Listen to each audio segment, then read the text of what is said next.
the day the book will be done. I have 2.5 chapters left. I've been writing all morning. I already have an epilogue written. Finally have this project done is really exciting, but I can just like feel it. Like I feel like today's gonna be the day that I finish it.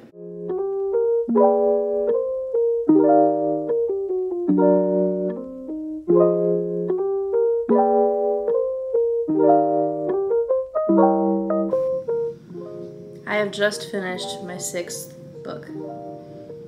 It is all done, and now all I have to worry about is going through and editing, and then having it out into the world. But she's done. Friday, January 20th, 2:40 p.m., we finished the book. Hello everybody, welcome back. I'm really excited about today's video. If you follow me on Instagram, you know what my big news is, but I have finally finished book 6. I am so excited. I feel like it's taken forever. I finally finished it a couple days ago, and right now I am working on edits, and I don't have any release day information yet, but I have some ideas up my sleeve. But for now, I just kind of wanted to share some details and kind of do like a cover reveal, title reveal, and tell you what it's all about. So I think I might have teased this before in a different video, but it is the sequel to Hold the Phone. That was my latest book release that came out last June. And the sequel is called Sweet and Bitter. And it follows just kind of Lainey, Hannah, and Margaret as Lainey and Hannah approach senior year of high school. They're weighing their pros and cons of college and life after high school. This was a really interesting or fun book to work on because I mixed it up a little bit. So we see a little bit more of Lainey and Theo's relationship kind of get rocky just because of the pressure of moving on and graduating and what's expected of them. And for Hannah, we really get to see more into her life and things that I didn't really explore in the first book. So Hannah was really fun to write and explore. I really like her character, and for this book, she just kind of goes with the flow. She's a really smart student. She just gets bored very easily. Does all these things that kind of just keep her to herself and let her live in her own little bubble. For money, she has started walking dogs in the neighborhood, which she really likes to do. With Hannah's story, she meets a love interest named Axel, who was modeled after someone who really took over the world last summer on Netflix. I knew I was gonna create a character similar to that. As soon as I watched, I was like, okay, this is gonna be a thing. It's influenced me, this is gonna happen. And Hannah and Axel's relationship is really cool because it's a very intellectual one that focuses on their love of reading and music, focusing on that special connection or moment you have with someone when it's an intellectual bond. I feel like Lainey and Theo's relationship, like obviously they love each other emotionally or mentally as well, but their relationship is obviously a lot more physical, and Axel and Hannah's is very intellectual, and they like to have deep conversations about things, which I think is really important too, and I think that shows a lot about Hannah's character as well.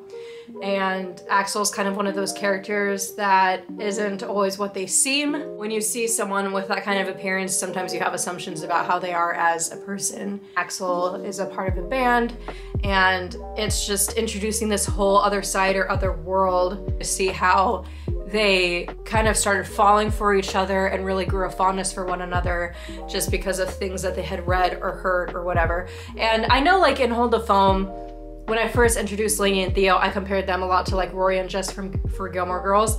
And I feel like Axel and Hannah are almost a different side of Rory and Jess because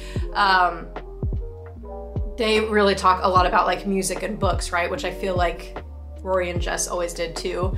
But it's fun to explore like two different relationships and how these Fab Four are growing and all approaching graduation, and they're all similar into what they're going through or what they're about to go through, but they all kind of want like different things in a way because they all come from different backgrounds basically. So it's a big, I feel like it's always been like a lot of pressure to put on an 18-year-old's shoulders, like a big decision, like what are you gonna do? What are you gonna make of yourself in this life? And I feel like it's fun to explore that and see how each character kind of assesses it, who feels the pressure more than others, who really wants to get out, who's conflicted now. all those kinds of things are really fun to explore, and I know that as this continues, it's going to be really interesting to explore where they all end up and what happens. But for the second book, it takes place in the first semester of senior year, so we're recovering everything from like end of summer to New Year's Eve of senior year. I don't know if I have a favorite chapter or anything like that. I have a few favorite lines that I've written. I think it was really fun too with Axel and Hannah because I was listening to so much different music and looking up so much different music to really try to find like how is music going to connect them? What sounds like Axel? What gives us this musical vibe? If we're going to his shows, what does it sound like? And I have this playlist on my phone that's extensive of all these different artists, just kind of ranging from like their beginning relationship to how it grows and what they kind of introduce to each other. Really enjoyed Hannah and Axel's relationship a lot. It was very fun to explore, and I'm really excited to continue this story in the next book. I will have a book 3. I'm not sure if I will have Hold the Phone as a trilogy, as a series. I really don't know. I think eventually on my bucket list, one of the things that I want to do is when I do write a series, I don't want it to have to be like, you need to read it in a specific order, like a trilogy. It could just be like a generic series, but each book is a standalone within that series, if that makes sense. I think that's something I kind of want to explore as well, just as an author.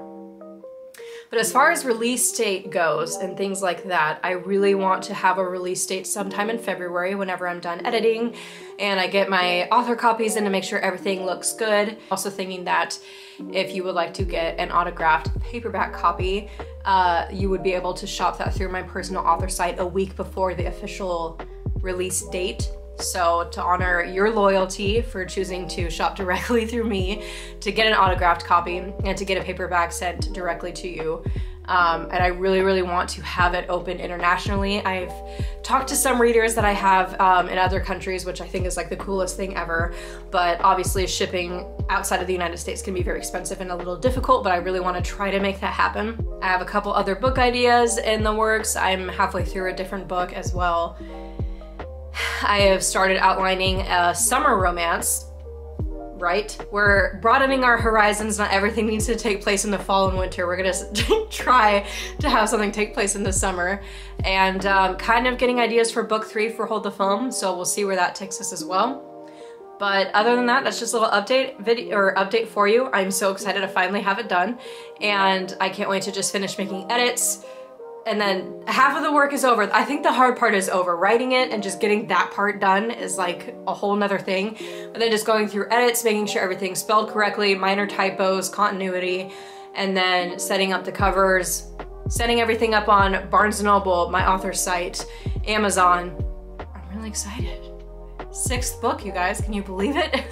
I did not think we'd see the day. Really excited to have that done and can't wait to have it out for you guys. And I will post another video very soon once I have more details, and I will see you guys in the next one. Bye guys.